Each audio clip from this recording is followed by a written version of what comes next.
বেকার ছেলেমেয়েরা কোম্পানি এভাবে আরেকটা উঠে বিক্রি করছে, শুনেছি বা দেখেছি। ব্যবস্থা করার জন্য এখানে এত বছর প্রায় ৭৫-৭৬ বছর হতে চলেছে। কথাটা কখনো বিজেপি তৃণমূল আজকে ভোট করে যে হাজার হাজার কোটি টাকা খরচ করছেন, ভোটটাকে তহসিলে পরিণত করে দেওয়ার জন্য মানুষের জনগণকে যারা শিক্ষিত তাদের চাকরি, যারা যেমন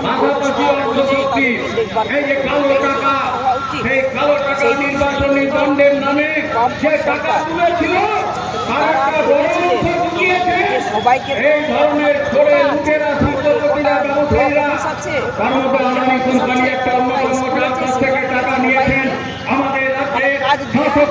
যাবে না, সেই জন্য বিকল্প ব্যবস্থা, বিকল্প চিন্তা ভাবনা। এই যে আমাদের যারা কাজকর্ম করে তাদের কাজ দিতে হবে, সেই জন্য মানুষের জন্য কাজ করেছে, মানুষের এগিয়ে যাওয়া হয়েছে।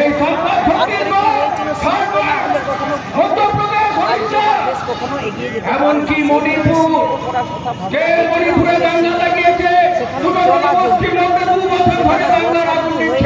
জলে ডুবে যায়, ভালো হতো। সেই কারণে শিল্প করার ভাবনা হয়েছে, এমনি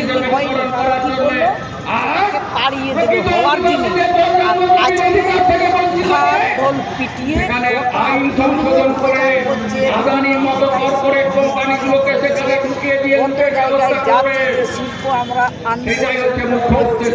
আমাদের যে আমাদের কারখানা, শিল্প কারখানা বন্ধ হয়েছে, আমাদের কারখানা বন্ধ হয়ে গেল অনেকগুলো।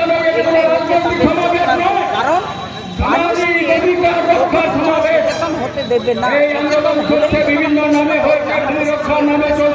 আমার শিশু শিক্ষা কেন বন্ধ হচ্ছে? আমার দীর্ঘদিন টাকাগুলো এখন পেল না, আমাদের এই ছেলেগুলো আমরা কখনো বলবো না যে ছেলেগুলোর কোনো দোষ নেই। যারা চাকরি বিক্রি করে, যারা চাকরি বিক্রি করেছে, টাকা নিয়ে ফেলেছে, সেই জন্য আমরা বলছি তাদেরকে তদন্ত করে শাস্তি দিতে হবে, তাদের চাকরিটা ফিরিয়ে দিতে হবে। সময় ছিল তারা এখন আর যাতে তারা আন্দোলন করতে না পারে। কেন আন্দোলন করবে না? ১০০ বার ৫০ বার করবে, তাদের অধিকার জানাবে। সেই জন্য আমরা তাদের পক্ষেও আছি, সেই কারণে এখানে আমরা সমাবেশ করছি। আমরা আগামী দিনে বড় লড়াই শুরু হয়ে গেল। তারপরে রাতের অন্ধকারে সেখানে বড় বড় মেশিন টেশিন সব ঢুকলো। ওদের তো সেখানকার লোক আছে, ওরা মানুষ কিন্তু একদিন সেখানে ঢুকলো। কেন তারা বাধা দিতে পারে না? তারা তো অনেকগুলো রাজ্য সদস্য আছে, এমপি আছে, কেন বলতে পারে না? সব সময়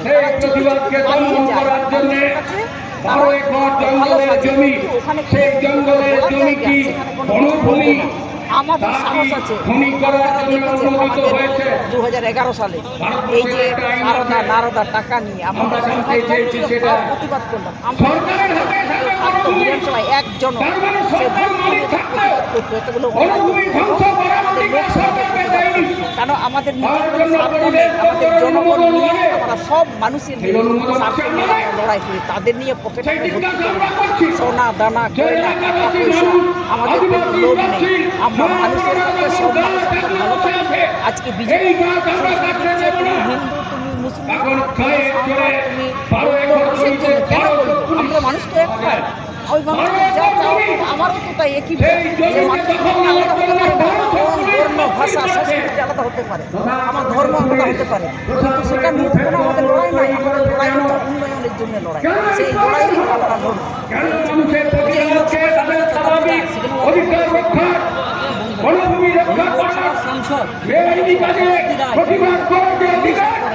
সেই অধিকার থেকে মানুষকে দমন করা হচ্ছে আর বলছে সব মেনে নিয়েছে। এই হচ্ছে জবরদস্তি পুলিশ রাজের শাসন, নগ্নভাবে সেই শাসন হবে। আমরা জানতে চেয়েছি সেজন্যই এই যে 11,000